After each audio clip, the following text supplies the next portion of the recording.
Welcome to Calm Your Caveman, a podcast where we study the tools for anxiety mastery. I'm your host, Dr. Adriana Jarvis Twitchell, a specialist in anxiety mastery strategies.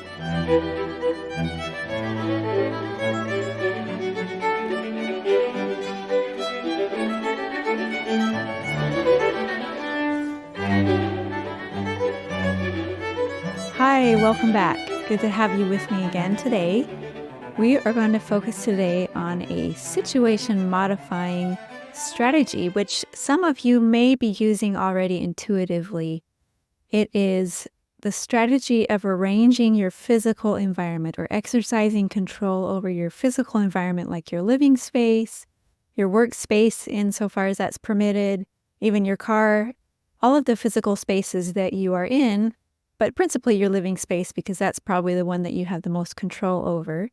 As I said, many of you may be using this tool already intuitively, but it's still useful to talk about it because when you understand why it is working for you, why this strategy that you have been intuitively using is working, then you can use it with more nuance and you can have more leverage in the use of this tool, understanding what situations to apply it in and what different ways that you can apply it that perhaps you're not already doing. So, exercising control over your living space, over your physical environment, this is a situation modifying strategy. And as we talked about before, we brought up the process model and how there's these 4 different points in the emotion generation process. There's your situation, filtered through your attention, your appraisal, which your appraisal of that situation, and then the emotional response, which is generated. So we can interfere at any one of these 4 points. The most important one is the appraisal. That's the central organizing part of this whole process. But there are different ways that we can indirectly influence that appraisal. So exercising control over your physical environment, of course, is manipulating your situation. And so that can indirectly change your appraisal because it changes the situation that is being appraised. And so that's what we're going to be talking about today. How exercising control over your physical living space can make certain types of helpful appraisals easier for you. So when I'm talking about exercising control over your physical environment, I'm talking about cleaning, organizing, arranging, decorating, all of these different things that we do to mark our territory and exercise control over the space that we're in. So there are different ways that you can exercise control over your environment. And some of these ways that you can exercise it are going to be what we would call proactive or preventative. They're going to be things that you're going to do before your anxiety is high that can end up preventing certain types of anxiety appraisals from happening or making them less likely. These are proactive strategies that you do when you're not upset, when you're not anxious. And then there are other ways that you can exercise control over your physical environment that you can do when you are anxious. If you have already had an appraisal and you've already generated an emotional response and your anxiety is high, then you need to focus on a strategy that is going to be physical, that is going to use your body to calm your overall system down so that you can then use your brain. We talked about this a couple of episodes ago, how there's something called a thinking threshold. And when we get really upset, we get above that thinking threshold and we can't use our brains anymore. That's when we go into that threat response and we get reduced blood flow to our brains. And so we can't use thinking strategies to fix things when we're already really upset because our thinking is hampered. But in those moments, we need to prioritize physical bodily strategies that don't require a lot of brain power to help us to bring our overall anxiety levels back down below our thinking threshold again so that we can then use cognitive strategies as well.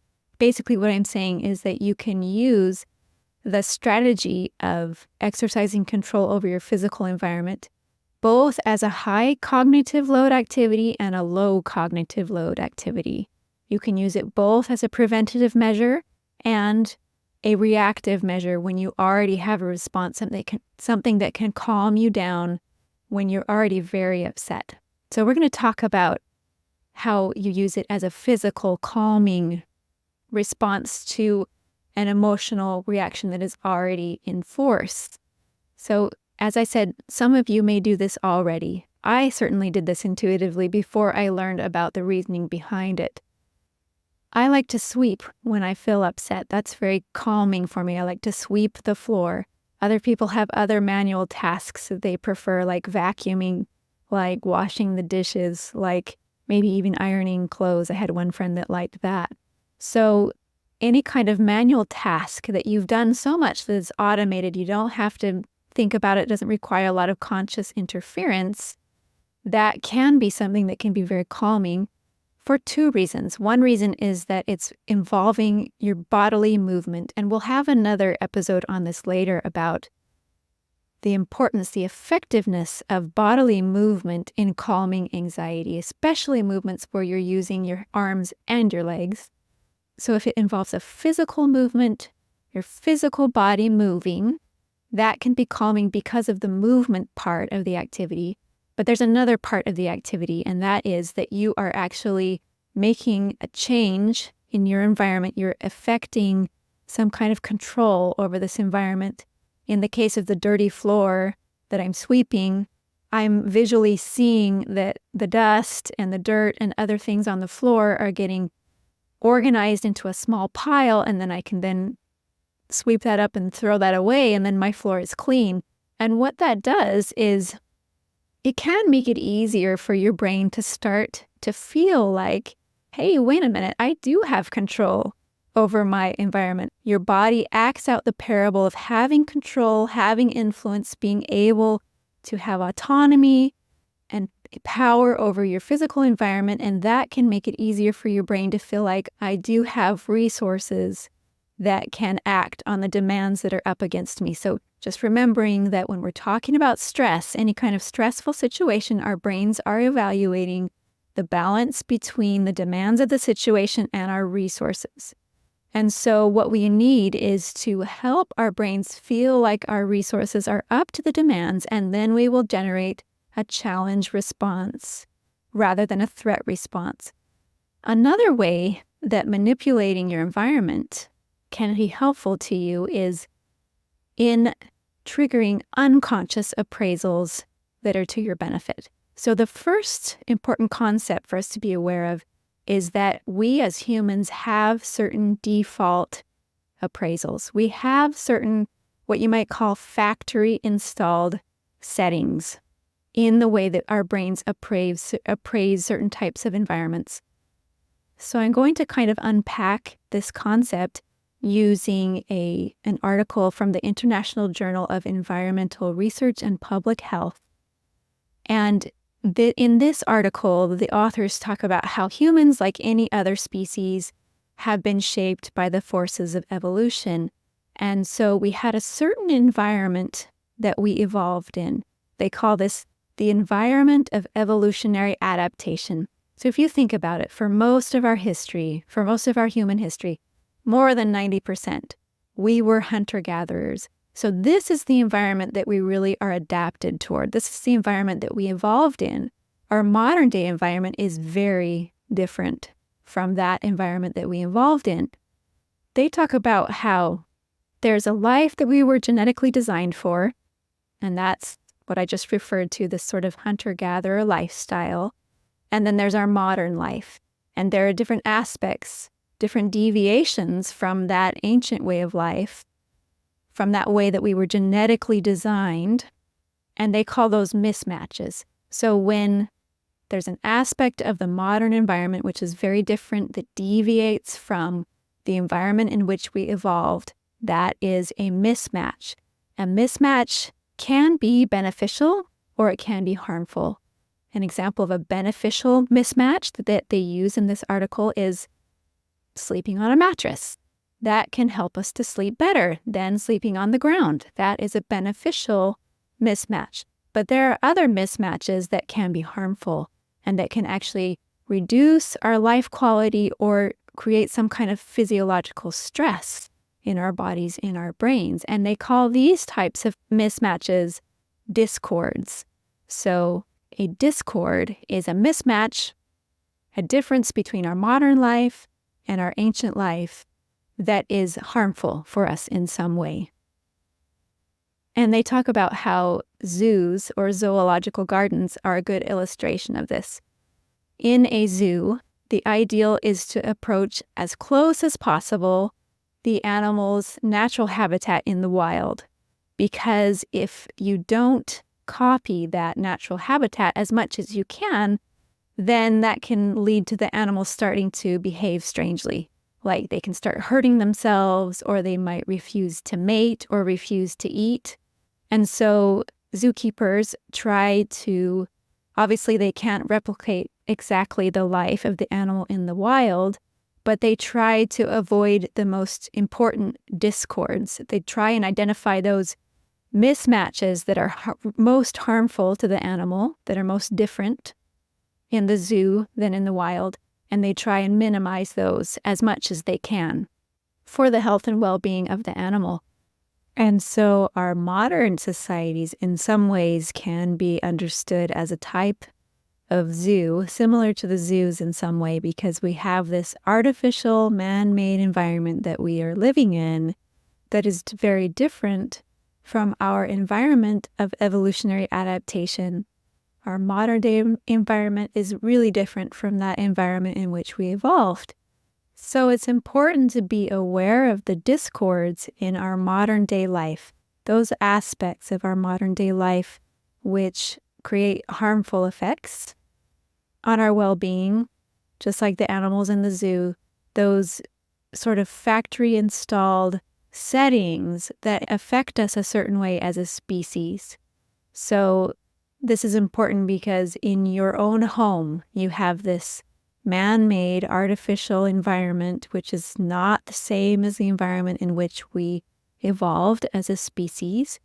But there are different things that you can do to that personal environment to make it more compatible, to minimize the discords in that environment that may be interacting with these factory-installed settings in your brain and body that are increasing the amount of default anxiety that you're feeling.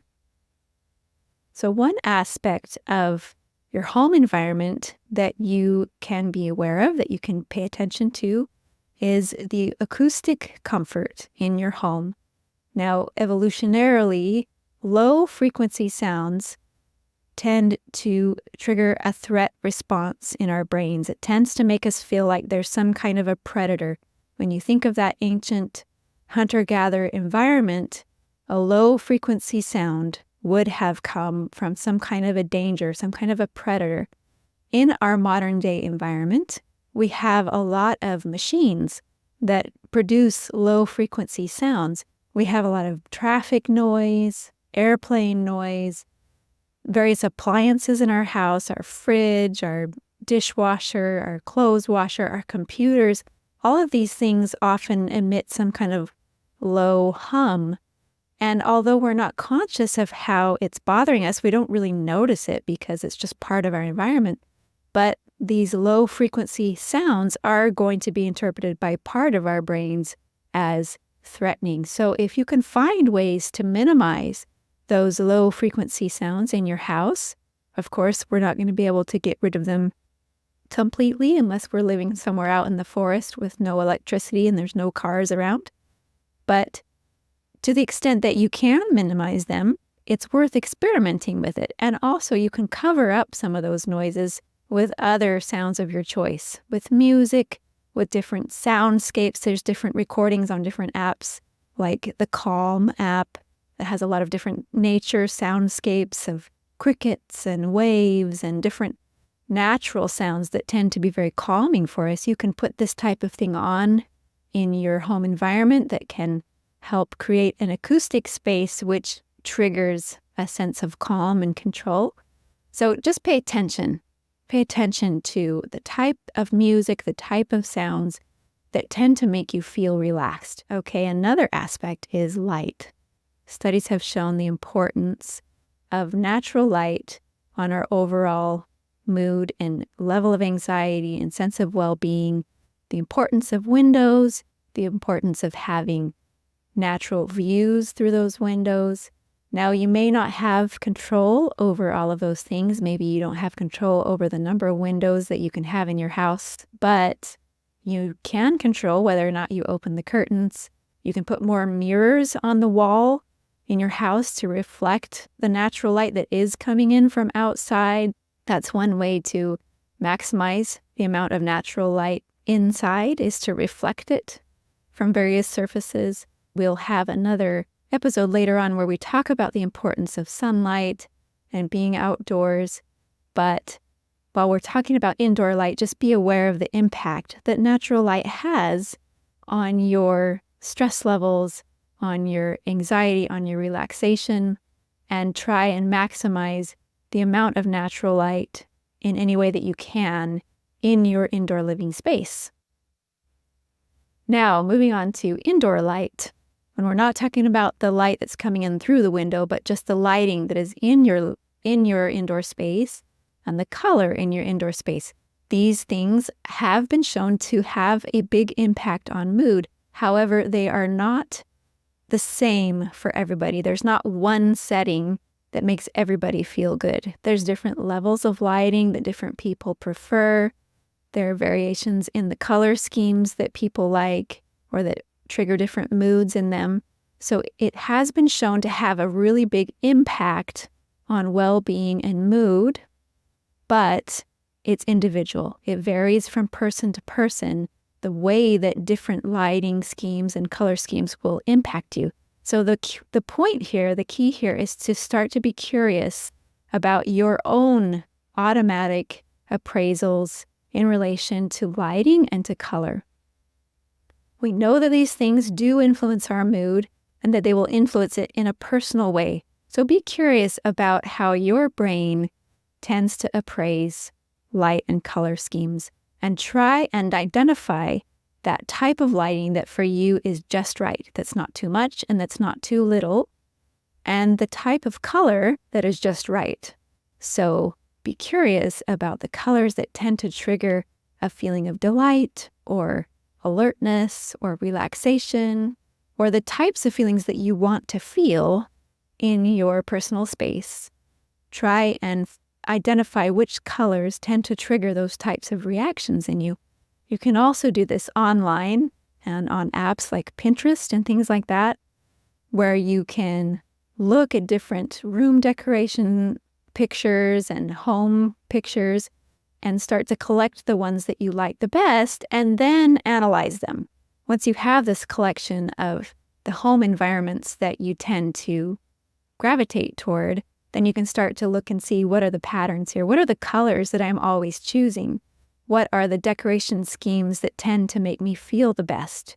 Is it a modern style? Is it a more classical style? What is the style that tends to trigger this feeling of comfort and inviting space that I'm after? And just be curious. Just be curious about what it is that you prefer, because probably a lot of it is unconscious at this moment.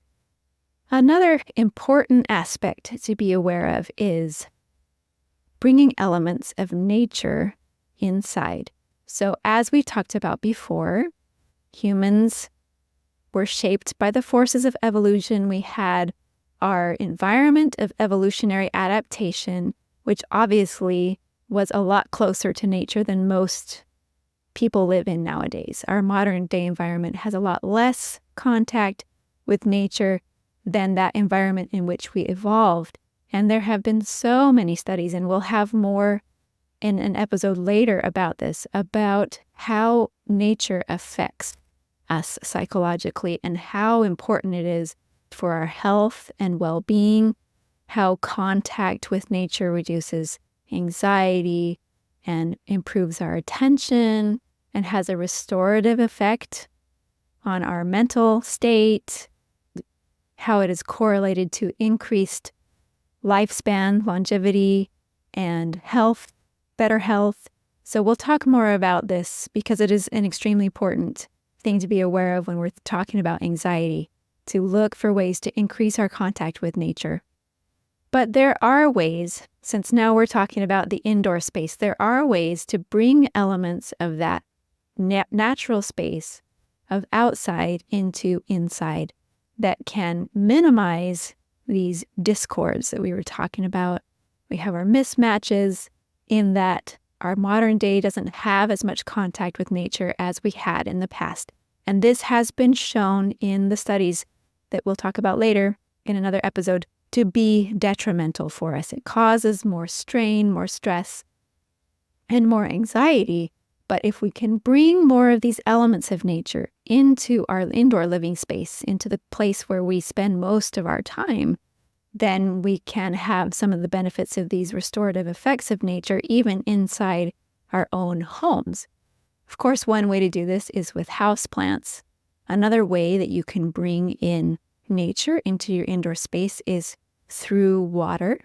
Studies have shown that we have a preference for scenes with water, that we feel more positive emotions, more restorativeness from scenes with water than from those without water, which is interesting. So if you don't have a view of water from your windows, you can maybe include artwork or photos that show scenes with water. Another way that people incorporate water into their homes is by having little indoor fountains that create that little burbling noise in the background.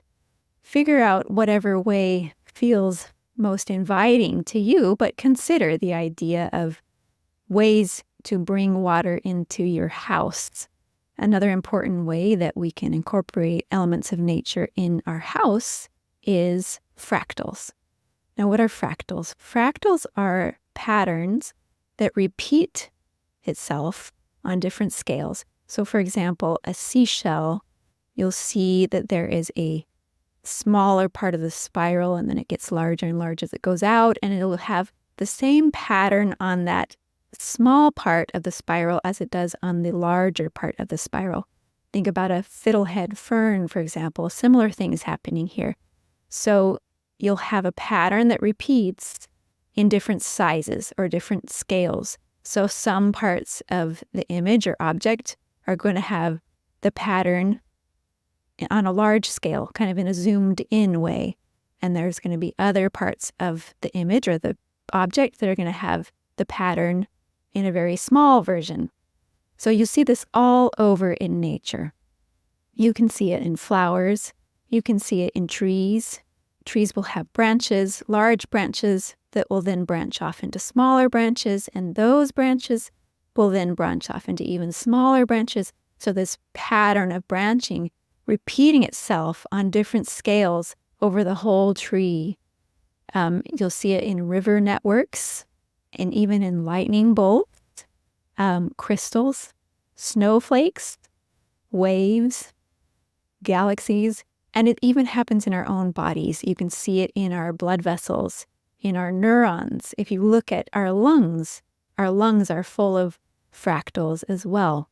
And so this is something that occurs all over in nature, and it has been studied by a lot of different researchers. One researcher in particular, Dr. Richard Taylor at the University of Oregon, has a team that has been looking at this for quite a while, and they have a blog with links to almost 40 articles that have been published in relation to their research. I'll include this in the show notes so you can look at these. They're very interesting. What he and his team have found is that our visual system itself has fractals in it.